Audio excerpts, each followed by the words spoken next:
welcome to the Pulse of Africa community. I hope you're doing great today.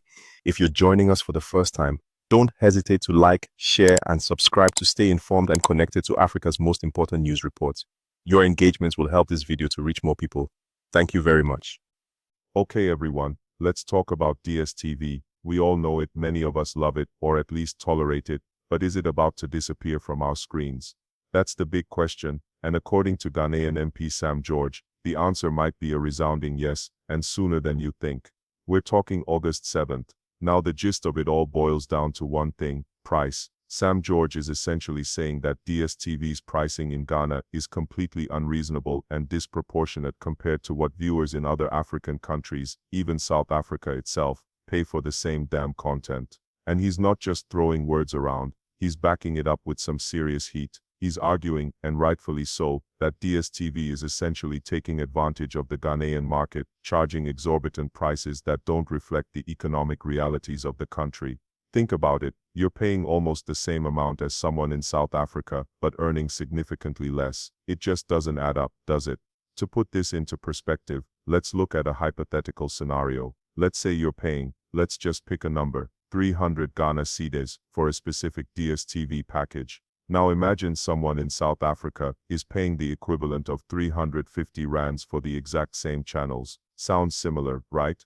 But consider that the average monthly salary in South Africa might be significantly higher than in Ghana. Suddenly that 300 cedis hits a lot harder, right? Sam George isn't alone in this sentiment either. Many Ghanaians have been complaining about DStv's prices for years, feeling like they're being squeezed dry just to watch their favorite football matches or reality shows. There's also the rise of alternative streaming services like Netflix and Showmax, which are often perceived as offering better value for money, putting even more pressure on DStv, so people are starting to vote with their wallets, and DStv isn't exactly making it easy for them to stay. Ultimately, the ultimatum is clear: slash those prices, DStv, or face the consequences. And by consequences, we're talking potentially losing your license to operate in Ghana. August 7th is the deadline, so we'll have to wait and see if MultiChoice, DStv's parent company, is willing to listen and make the necessary changes. So what exactly is Sam George getting at when he talks about DStv extorting Ghanaians and not offering value for money? To truly understand this ultimatum, we need to delve into the specifics of his argument and what he sees as the core issue. Essentially, George argues that the pricing model for DStv subscriptions in Ghana is wildly disproportionate compared to other countries, especially considering the economic realities of the nation. He points to the fact that Ghanaians pay significantly more for the same bouquet of channels as their counterparts in, say, South Africa or Nigeria.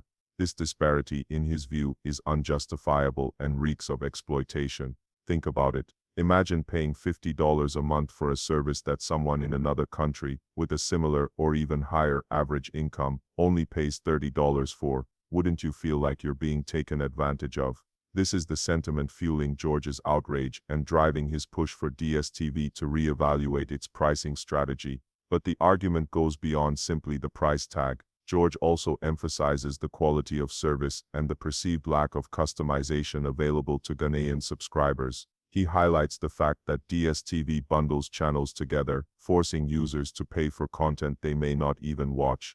This all-or-nothing approach, he claims, is archaic and doesn't cater to the specific needs and preferences of individual viewers. He uses the analogy of going to a restaurant and being forced to order a full 3-course meal when you only want an appetizer. You're essentially paying for something you don't want, and that's exactly how he portrays the DStv subscription model in Ghana. Establishment of a local moderation and content governance team to reflect Ghana's value, protect our user rights, and support national regulatory expectations. I'm looking forward to the TikTok partnership with the ministry to provide capacity building for our content creators in the country on how best to monetize that platform for the benefit of Ghanaian content creators. That should happen in Q4 this year. Now, MultiChoice Ghana. I made the announcement that I had directed MultiChoice to be present at the ministry for a meeting.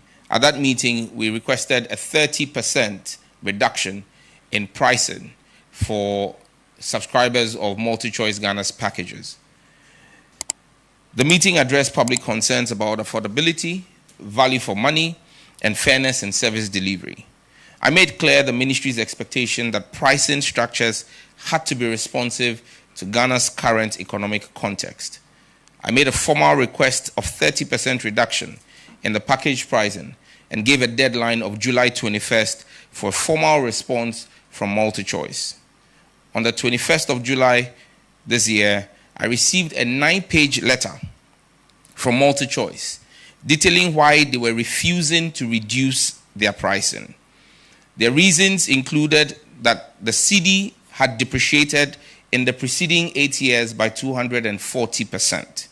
And they claimed that my request for a reduction on the basis of the appreciation of the cedi was unfounded because, in their words, the appreciation of the Ghanaian cedi over the last 6 months has been a fluke which could not be sustainable.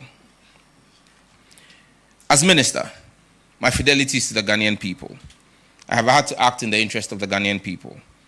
And I believe that the Ghanaian people have been fleeced and exploited for too long.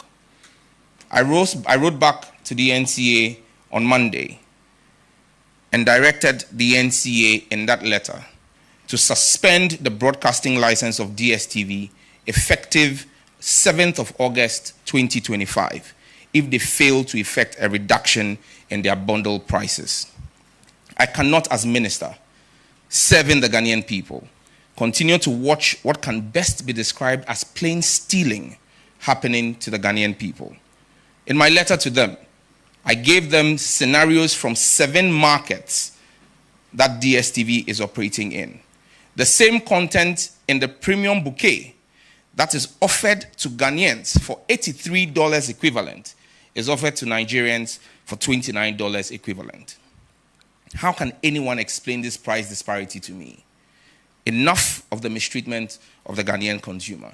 They either comply with the reduction, because in Nigeria, in the same time frame that they say the Ghanaian cedi has depreciated by 240%, the Nigerian naira has depreciated by 409%. If Nigerians are paying equivalent of $29, DStv must charge same here in Ghana, or we will suspend their broadcasting license effective 7th of August 2025.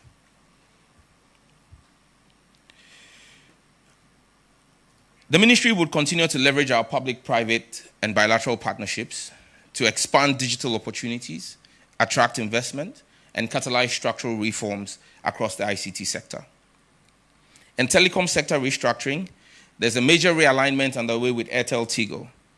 We're working closely with the Attorney General's Department to look at the financial viability of Airtel Tigo, and we're currently in negotiations with a number of options on what the way forward with Airtel Tigo will be. I'm sure in the next 30 days, we'll make a national announcement on what will happen with Airtel Tigo.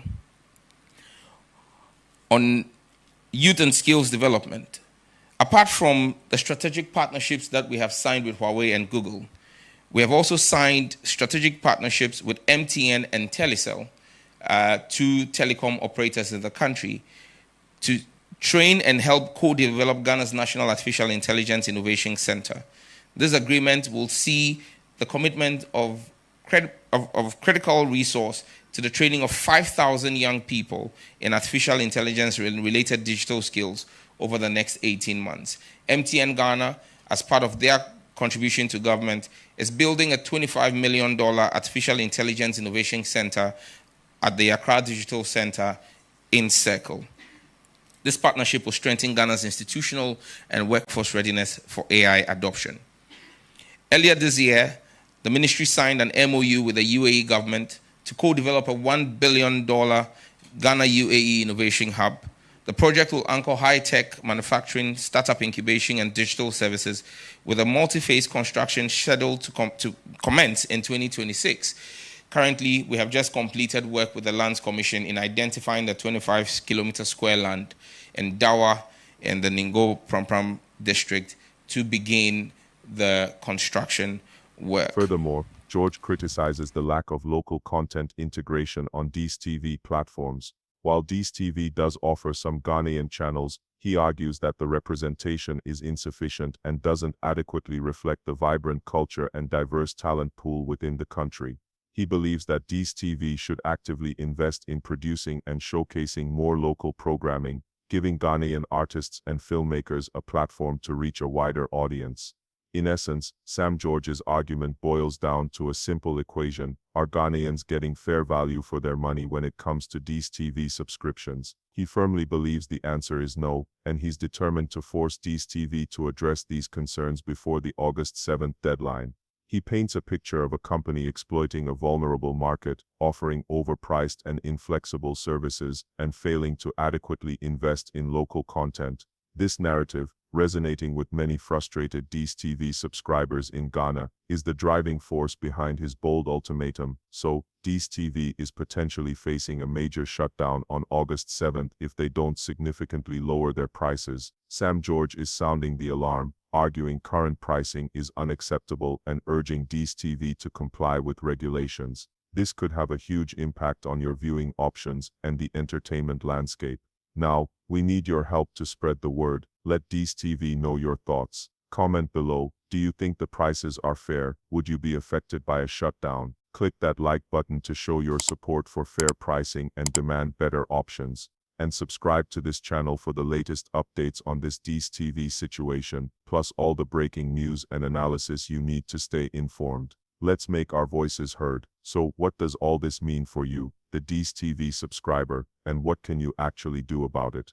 Panic buying airtime isn't the answer. Instead, consider a strategic approach to your entertainment needs. So, what do you think? Is DStv going to budge? Let me know in the comments below, and don't forget to subscribe for more updates on this developing story. Thanks for watching.